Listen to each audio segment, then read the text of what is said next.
ലാപ്ടോപ്പിൽ ഉബുണ്ടു ചെയ്യാനായിട്ട് ആദ്യം തന്നെ ഉബുണ്ടു ബൂട്ടബിൾ ആക്കിയിട്ടുള്ള പെൻ ഡ്രൈവ് ലാപ്ടോപ്പിൽ കണക്ട് ചെയ്തിട്ട് ലാപ്ടോപ്പ് ഓൺ ആക്കുക. HP ലാപ്ടോപ്പാണ്, F9 ആണ് ബൂട്ട് കീ. അത് കണ്ടിന്യൂസ് ആയിട്ട് പ്രസ് ചെയ്യുമ്പോൾ നമ്മൾ ബൂട്ട് ഓപ്ഷനിൽ കയറും. ഇതിൽ സെക്കൻഡാണ് നമ്മുടെ USB പെൻ ഡ്രൈവ് കിടക്കുന്നത്. ഫസ്റ്റ് ഓപ്ഷൻ ഓൾറെഡി അതിൽ കിടക്കുന്നത്, അതിൽ ഓൾറെഡി ഈ ലാപ്പിൽ ഉബുണ്ടു ഉണ്ട് കേട്ടോ. അത് അതിൻ്റെ വേർഷൻ മാറ്റി ചെയ്യാനാണ്. അപ്പോൾ നമ്മൾ സെക്കൻഡ് ഓപ്ഷൻ നമ്മുടെ പെൻ ഡ്രൈവ് കൊടുത്തിട്ട് എൻ്റർ അടിച്ച് കഴിഞ്ഞപ്പോൾ നമുക്കിങ്ങനെ ട്രൈ ഓർ ഇൻസ്റ്റാൾ ഉബുണ്ടു അത് കൊടുക്കുക. അത് കൊടുത്തു കഴിഞ്ഞ് കഴിഞ്ഞാൽ ഓണായിട്ട് ബൂട്ടായിട്ട് വരും.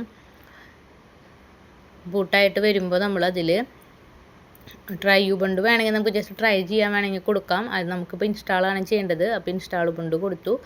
ഇംഗ്ലീഷ് എന്നുള്ള ലാംഗ്വേജ് സെലക്ട് ചെയ്ത് കണ്ടിന്യൂ കൊടുക്കുക. ഇതിൽ ഓൾറെഡി 18.4 ഉബുണ്ടു ഉള്ള ലാപ്പാണ് കേട്ടോ. അത് മാറ്റിയിട്ട് ചെയ്യാനാണ്. ഇതിൽ വൈഫൈ കണക്ട് ചെയ്യേണ്ടതെന്ന് വെച്ച് കഴിഞ്ഞാൽ അതിലേക്ക് ടിക്ക് ചെയ്തിട്ട് കണ്ടിന്യൂ കൊടുക്കുക. നോർമൽ ഇൻസ്റ്റാളേഷൻ കൊടുക്കുക, കണ്ടിന്യൂ കൊടുക്കുക. ഇതിൽ ഇറേസ് ഡിസ്ക് ഇപ്പോൾ നമ്മൾ ഫുള്ള് ഇത് മൂന്നാമത്തെ ഓപ്ഷൻ കൊടുക്കുമ്പോൾ ഫുള്ള് പൂട്ടാം. അപ്പോൾ നമുക്ക് ഡാറ്റ എങ്ങാനും ഉണ്ടെന്ന് വെച്ചാൽ ഓൾറെഡി നമ്മൾ മുന്നേ ബാക്കപ്പ് ചെയ്ത് വെച്ചിട്ടുണ്ടാവണം കേട്ടോ. അല്ലെങ്കിൽ ഇത് ഈ ഒരു ഓപ്ഷൻ നമ്മൾ കൊടുത്തു കഴിഞ്ഞാൽ പിന്നെ ഫുള്ള് ഡാറ്റ പോകും. ഇൻസ്റ്റാളിനാവും കൊടുക്കുക. അത് കഴിഞ്ഞിട്ട് ഡാറ്റ ഫോർമാറ്റ് ചെയ്യട്ടെ എന്നാണ് ചോദിച്ചത്. അപ്പോൾ അത് കണ്ടിന്യൂ കൊടുക്കുക. അത് കഴിഞ്ഞപ്പോൾ ഇങ്ങനെ വരും. ഇതിൽ നമ്മൾ ഇന്ത്യയിൽ കൊണ്ടുപോയി ക്ലിക്ക് ചെയ്തിട്ട് കണ്ടിന്യൂ കൊടുക്കുക കേട്ടോ. അത് കഴിഞ്ഞ് നമ്മൾ യൂസർ നെയിം കൊടുക്കുക. ഞാൻ യൂസർ തന്നെയാണ് കൊടുക്കണേ. പിന്നെ പാസ്വേഡ് സാധാരണ ITH സ്കൂളാണിത്. അപ്പോൾ സാധാരണ സ്കൂളുകളിലൊക്കെ നമ്മൾ പാസ്വേഡ് തന്നെയാണ് കൊടുക്കുക. അപ്പോൾ ഞാൻ പാസ്വേഡ് തന്നെ കൊടുത്തിട്ടുണ്ട്. പാസ്വേഡ് അടിച്ചിട്ടാണ് നമ്മൾ ലോഗിൻ ചെയ്യേണ്ടതെന്നുള്ളത് ടിക്ക് ചെയ്തിട്ട് കണ്ടിന്യൂ കൊടുക്കുക. അപ്പോൾ നമുക്ക് ഇൻസ്റ്റാളേഷൻ നടന്നുകൊണ്ടിരിക്കുക. കുറച്ച് സമയം എടുക്കും. അപ്പോൾ ഞാനത് കുറച്ച് സ്പീഡാക്കി ഇട്ടിട്ടുണ്ട്.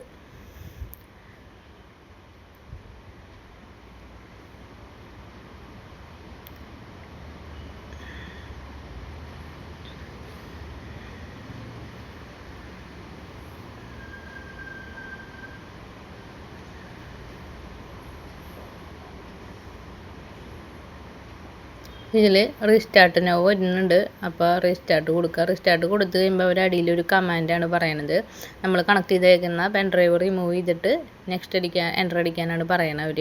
അപ്പോൾ ഞാൻ പെൻ ഡ്രൈവ് റിമൂവ് ചെയ്തിട്ട് എൻ്റർ അടിച്ചിട്ടുണ്ട്. അപ്പോൾ നമ്മുടെ ഉബുണ്ടു ലാപ്ടോപ്പ് ഓൾറെഡി വീണ്ടും റീസ്റ്റാർട്ടായിട്ട് വരികയാണ്. യൂസർ എന്നുള്ളതിൽ നമ്മൾ ഓൾറെഡി പാസ്വേഡ് കൊടുത്തിട്ടുണ്ടല്ലോ. ആ പാസ്വേഡ് അടിക്കുക. പാസ്വേഡ് എന്നാണ് കൊടുത്തിട്ടുണ്ടായിരുന്നത്. പാസ്വേഡ് അടിച്ചിട്ട് അത് കറക്റ്റാണോ നോക്കിയിട്ട് എൻ്റർ അടിക്കുക. അത് കഴിഞ്ഞിട്ട് അതിലത്തെ സ്കിപ്പ് ഫോറിന് കുറച്ച് എന്തോ സെറ്റിങ്സ് ചോദിക്കുന്നുണ്ട്. അതൊക്കെ കൊടുത്തു കഴിഞ്ഞ് കഴിഞ്ഞാൽ നമ്മൾ ഓൾറെഡി ഉബുണ്ടുവിൽ കയറിയിട്ടുണ്ട്.